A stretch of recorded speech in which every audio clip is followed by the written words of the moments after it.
Before we delve into the details of each report, we're going to explain how to build a web UI dashboard and add different panels. These panels take different forms: reports, monitoring panes, and more. We're able to report on just about everything in AI, plus take full advantage of the data management capabilities like aggregates, averages, analytics, predictions, and much more. First, we'll log into the web interface and consider the options available to us. Then we'll look at how we create new pages, each representing an individual dashboard with one or more panels, each reporting on various data sources and structured in different ways. Then we'll show how to configure these panels and navigate the environments. We start on a regular desktop with a web browser. We access the version 1 web interface. Note that there are two web interfaces, and version 1 provides access to web UI reports. Version 2 is mostly an admin feature and is not covered in this course. You simply enter the URL in the browser to access the AI web interface version 1. This information should have been given to you. The URL is the host of the AI web UI web server and the port /web/v1. The web interface is probably secured with HTTPS connections, so keep this in mind. You should have been given an ID and password to the web interface. You enter it here.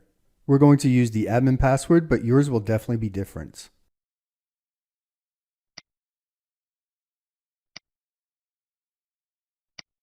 There are several options. The course focuses exclusively on the My Pages section of the page, in which we're able to create vision and insight panels for monitoring and reporting purposes. The interface lets you create several pages, each serving as a dashboard of sorts, with different panels showing different things. If you're planning on accessing a limited amount of data, you can configure your home page, which works like any other, but we're aiming for a more substantial number of panels, so we're able to create multiple pages, which we can use to categorize the panels we need to access. Let's create a new page. You have to name your page. Furthermore, you can create a duplicate from a page created by another user. Pages are accessible by the web server and they're linked to users. It makes it possible to replicate those pages and make those copies your own.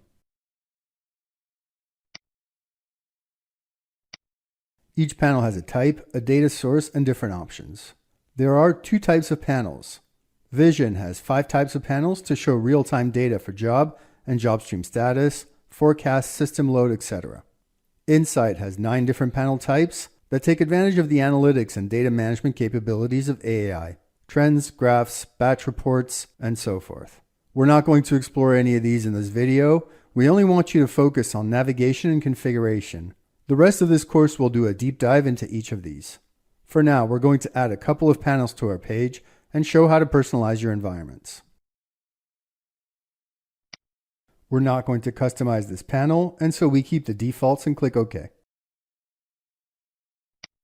A panel is basically a window on your page showing structured data based on a type. The job status panel shows a summary of job executions aggregated by status in the first tab. In the second tab, we get the detail of each job. Every panel can be resized and moved. You'll find a little toolbox with a plus sign and 2 arrows. The plus sign lets you add a second panel. The arrows are for horizontal resizing.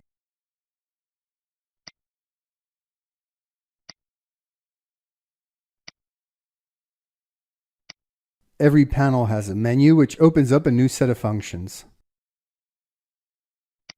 Edit lets you reconfigure the panel and change the options.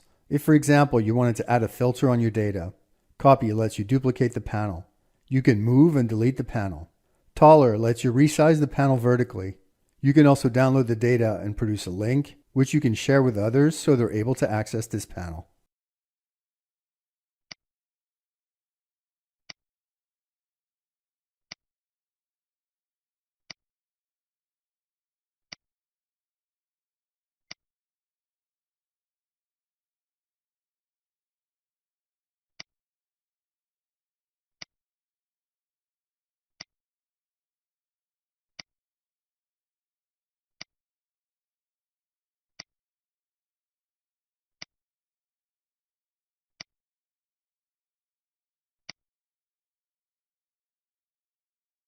In the Insight reports, you'll find the set of icons with a refresh to incorporate new data a download feature to download the report, and a schedule function, which lets you schedule the generation and emailing of the documents. Scheduling means providing dates and times for when you want the report to run, a cyclical repeat function, and a distribution list where you can enter the email addresses of all the intended recipients. Note that you'll need an SMTP server integration. Finally, you can specify the format of the report, say CSV or PDF, and a message.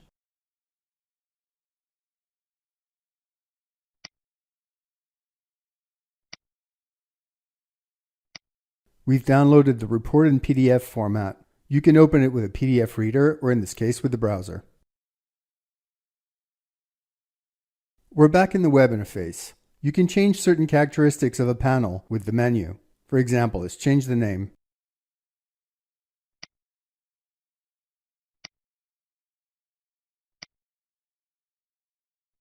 While you're working on the panel, you can restrict access for yourself. Once it's published, it'll be accessible by other users.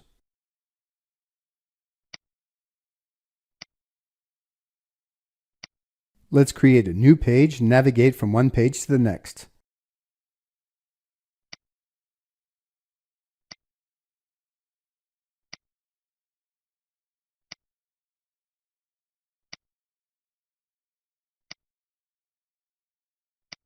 You can now navigate between your pages, including the home page.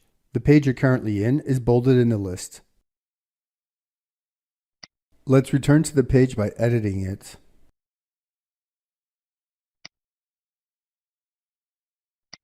You're able to publish this page. It means it becomes available to all other users of the solution, and they can use it as a template to base their own reports from.